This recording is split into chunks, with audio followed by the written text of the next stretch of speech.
Hello साथियों, नमस्कार।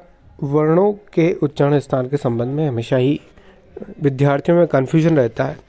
उस कन्फ्यूजन के समाधान के लिए सार्थक क्लासेस आपके लिए एक समाधान लेकर प्रस्तुत हुआ है। कहीं भी वीडियो को बिना स्किप किए पूरा देखें। अगर कुछ अलग मिले तो अन्य भी देखें, वरना त्याग दें।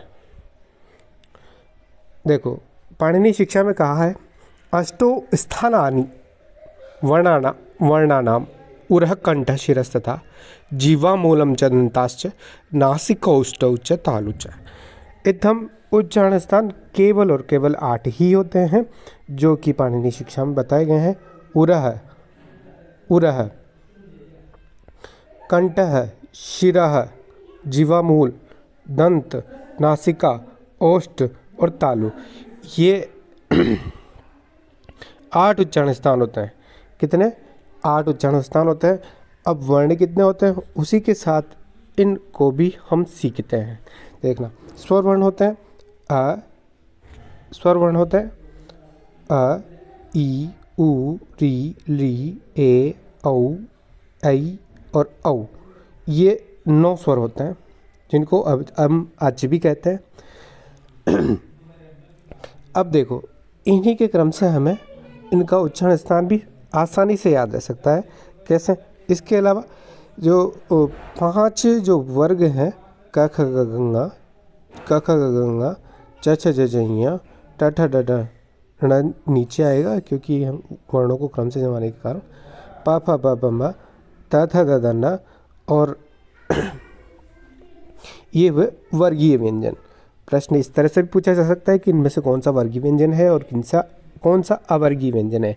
साथियों, वैसे तो सुनने में सरल लगता है, किंतु जब प्रश्न आए तब कन्फ्यूज़न हो सकता है। इसलिए ध्यान रहे, वर्गीय व्यंजन जो वर्ग में है वही व्यंजन होता है। अब देखते हैं उच्चारण स्थान। अकूह विसर्जनीयानाम कंठ। अकूह विसर्जनीयानाम कंठ अर्थात अ के सभी भेद, क, ख, ख, घ, ङ, यानी अकूह विसर्जनीयानाम कंठ। अ कु से अर्थ है कवर्ग, और ह और कौन? विसर्ज, कौन? विसर्ग। इन सब का जो उच्चारण स्थान है वो क्या है? कंठ है। इन सब का उच्चारण स्थान कंठ है। इस प्रकार ई और ई प्लुति तीनों ह्रस्व दीर्घ प्लुत तीनों ही, ह्रस्व दीर्घ प्लुत तीनों ही ईचु यशानाम तालु, ईचु यशानाम तालु अर्थात ई के सभी भेद, च छ ज ज य चू चवर्ग, और य और श यशानाम, य और श, य और श, ये दोनों भी तालु ही होते हैं। इसी प्रकार उ के सभी भेद, चाहे ह्रस्व हो, दीर्घ हो या प्लुत हो, प फ ब भ म, और उपदमानीय नाम, और उपदमानीय उपदमानीय कौन होता है बंधु? उपदमानीय वास्तव में जो विसर्ग होता है, जो अर्ध विसर्ग का स्वरूप होता है, उसी को यदि वो प से पहले आए, यदि वो फ से पहले आए, तो वो क्या होता है बंधु? वो उपदमानीय होता है। यदि प और फ से पहले विसर्ग आए तो उसे उपदमानीय हो जाता है, यानी हम उसे अर्ध विसर्ग के रूप में इस तरह से लिख देते हैं। तब उसे कहा जाता है उपदमानीय। अब जानते हैं हम ऋतु रसाणा मूर्धा। ऋतु रसाणा मूर्धा अर्थात री के सभी भेद, ह्रस्व दीर्घ प्लुत ट ठ ड ढ ण और र और श, र और श, रसाणाम, रसाणाम, र और श, इनके सबके क्या है? मूर्धा। मूर्धा कहते हैं, ये यहाँ पे सिर है, यहाँ पे मूर्धा है, सिर है मूर्धा, सिर को मूर्धा, मूर्धा को सिर कहते हैं। सही है। अब आगे हम जानते हैं लितु लसानाम दंता। लितु लसानाम दंता यानी ली के सभी भेद, यहाँ पे ह्रस्व भी है और प्लुत भी है, दीर्घ गायब है, यानी दीर्घ होता है या नहीं होता है, कहाँ गया? तो इसके लिए जानने के लिए पूर्व वीडियो को देखें, सब्सक्राइब करें। इसके बाद हम जानते हैं लितु लसानाम दंता यानी ली और री, ह्रस्व और प्लुत दोनों, तथा ददना, ल और स, ये सब क्या कहलाते हैं? दंत। इनका उच्चारण क्या होता है? दंत। जैसे कंठ से जो उच्चारित है वो कंठ्य कहलाते हैं। क्या कहलाते हैं बंधु? कंठ्य कहलाते हैं। उसी प्रकार जो तालु से जो उच्चारित है, जो तालु से उच्चारित है उसे तालव्य कहते हैं। क्या कहते हैं? तालव्य। और जो ओष्ठ से उच्चारित है, जो ओष्ठ से उच्चारित है उसे कहते हैं ओष्टव्य। क्या कहते हैं?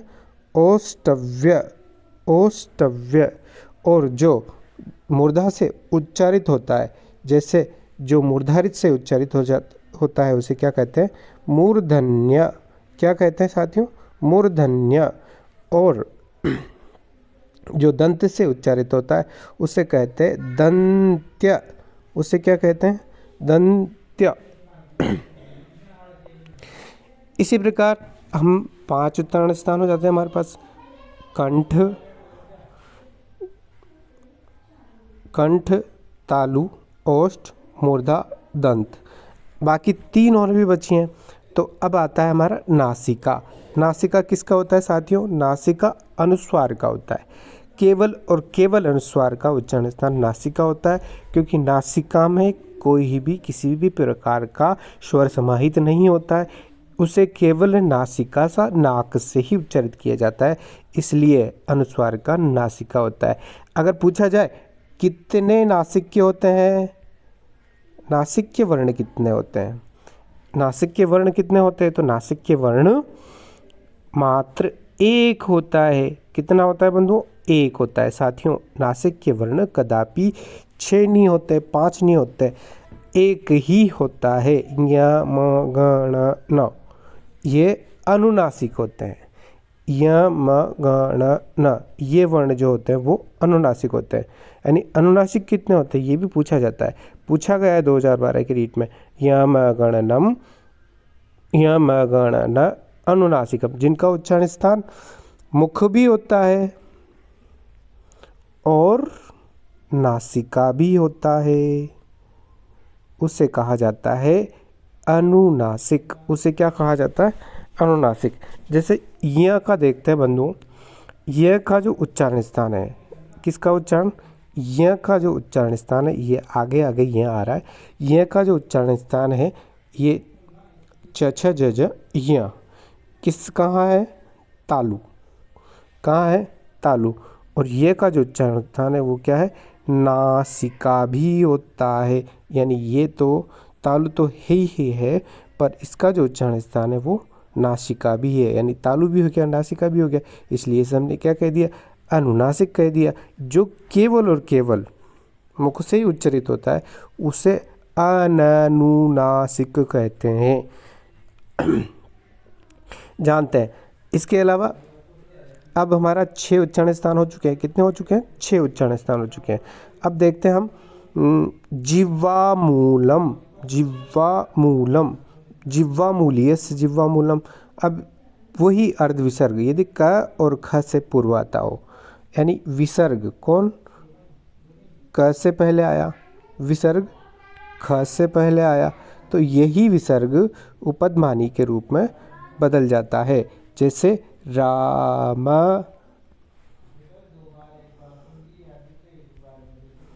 राम खेलती। तो ये बंधुओं ये जो है इसे हम बदल कर रामक खेलती ऐसे भी लिख सकते हैं। कैसे लिख सकते हैं? रामक खेलती, रामक खेलती। इसका अर्थ है ये जो है इस विसर्ग को हम किस में बदल देंगे? अर्ध ख में। इसलिए अर्ध ख के कारण ये अर्ध विसर्ग कहा गया। और रामक खेलती इसका उच्चारण इस प्रकार से होगा। उसी प्रकार से उपदमानी में भी होता है। जैसे रा म पठती, यहाँ प से पहले है इसलिए उपदमानी कहलाएगा, तो इसे पढ़ेंगे हम राम पठति। क्या पढ़ेंगे साथियों? राम पठति। इस प्रकार से अब हम 6 उच्चारण स्थान पूरे कर चुके हैं। कौन कौन? कंठ, तालु, ओष्ठ, मूर्धा,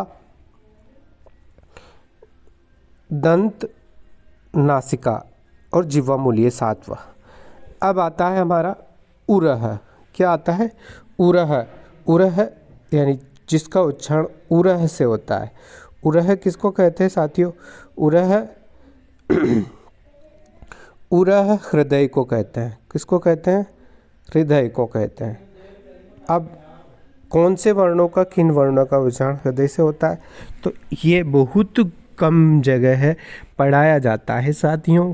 कोचिंग कक्षाओं में भी बहुत कम जगह पढ़ाया गया है। ये बहुत ही जानने योग्य विषय है। जानते हैं, देखो, हकारो, हकारो यानी ह। पंचमे, पंचमे यमगणन, यणेश्च यण से, संयुक्त, संयुक्त होने पर, जुड़ने पर, ह से यमगणन, ह से यवरल के जुड़ने पर जो ह है य, ये जो उच्चारण स्थान होगा इसका क्या हो जाएगा? उरह। और यह जो कहलाएगा वो य य य, ये शुद्ध उच्चारण है इसका। जैसे ह और म, म म म, यानी सीधा प्राणायाम की तरह। जैसे हम अत्यधिक प्रयास के साथ जब वर्णों को बोलेंगे, एक तरफ से जैसे समस्त प्राणवायु, सारी की सारी प्राणवायु बाहर निकल रही हो, उस प्रकार से हम किसको बोलेंगे? इस ओरह, यानी जब छाती से आवाज़ निकले, तभी तो छाती से आवाज़ निकलेगी। प्राणवायु जब छाती से सीधी बाहर आएगी तब ही तो वो ओरस्य होगा। अगर प्राणवायु छाती से सीधी बाहर नहीं आती तो वो कथम ओरस्य होगा। इसलिए जानते हैं साथियों। अब इस प्रकार से हम वर्णों को सीखते हैं। अनुनासिक कितने होते हैं? अनुनासिक 5 होते हैं। अनुनासिक 6 नहीं होते हैं। अनुस्वार को इधर नहीं जोड़ सकते हैं। क्यों नहीं जोड़ सकते? क्योंकि इसका केवल नासिका से होता है। और अनुनासिक किसे कहते हैं? पूर्व में भी कहा गया कि जिनका उच्चारण मुख नासिका दोनों से हो उनको अनुनासिक कहते हैं। अब जानते हैं स्वर संस्कृत में वर्ण कितने होते हैं? संस्कृत में वर्ण कितने होते हैं? 4 हो गए। यम, यम कौन कौन से होते हैं? कुम, खुम, गुम और कुम, खुम, गुम, ये 4 व्यंजन जिनको हम यम कहते हैं। जीवामूलीय, जीवामूलीय किसे कहते हैं? सॉरी अयोगवाह, अयोगवाह उन वर्णों को कहा जाता है जो मुख्य वर्णों के साथ दिखाई नहीं देते हैं। इसको भी कथमपि मुख्य वर्णों के साथ दिखाया नहीं जाता। ये तो हमने समझाने के लिए यहाँ पे ऐड कर दिया, वरना यहाँ पे कहीं भी नहीं दिखाया जाता। अतः अयोगवाह जिनका मुख्य वर्णों के साथ योग नहीं दिखता उनको क्या कहते हैं? अयोगवाह कहते हैं। और वो अयोगवाह जैसे उपद मानिए और जीवामूलीय 1, 2, 3 और 4, ये चारों अयोगवाह हैं जो मुख्य वर्णों के साथ नज़र नहीं आते। अवर्गीय वर्ण 4 यण होते हैं और 4 शल होते हैं। इस प्रकार से। और वर्गीय व्यंजन स्पर्श 25 होते हैं, स्वर 22 होते हैं। इस प्रकार से ह्रस्व दीर्घ प्लुत, ह्रस्व 5, दीर्घ 8 और प्लुत 9 स्वर होते हैं। इस प्रकार से ये यहाँ पे 63 वर्ण हुए। कितने हुए? 63 वर्ण। अभी भी प्रश्न बना हुआ है कौन सा कि 64वां वर्ण कौन सा है? देखो साथियों, 64वां वर्ण ळ होता है। कौन सा होता है? ळ। पढ़ा है? नहीं पढ़ा। कहाँ पर प्रयुक्त होता है? वेद में कहीं कहीं पर, और हमारी राजस्थानी में भी प्रयोग होता है। कौन सी? जैसे आड़्यो, आड़्यो, ये इस तरह से। ये जब ळ बोलेंगे तो उसको ऐसे लिखेंगे। कैसे लिखेंगे? जब ळ बोलेंगे तो ळ ळ। जैसे गाड़ियों,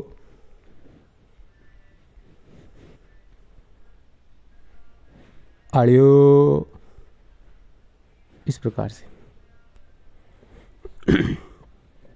इस प्रकार से संस्कृत भाषा में कितने वर्ण हुए?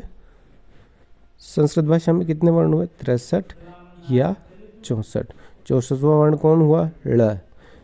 इस प्रकार से इसको जोड़ देने पर कितने हो गए? 64। अब अगर पूछा जाए आपसे कि लौकिक संस्कृत में कितने वर्ण होते हैं, किसमें? लौकिक संस्कृत में कितने वर्ण होते हैं, तो लौकिक संस्कृत में कितने वर्ण होते हैं, इसके लिए 4 यम को हटाना पड़ेगा। 4 और प्लस 1 ळ, इन 5 को हटा दें 64 में से, तो कितने बच जाते हैं साथियों? 59 वर्ण लौकिक संस्कृत में होते हैं। इस प्रकार से ध्यान रहे। और भी साइकोलॉजी या अन्य भाषाओं की ट्रिक या अच्छे से पढ़ने के लिए लाइक कर दो, लगे तो सब्सक्राइब कर दो, नहीं तो कोई बात नहीं। धन्यवाद।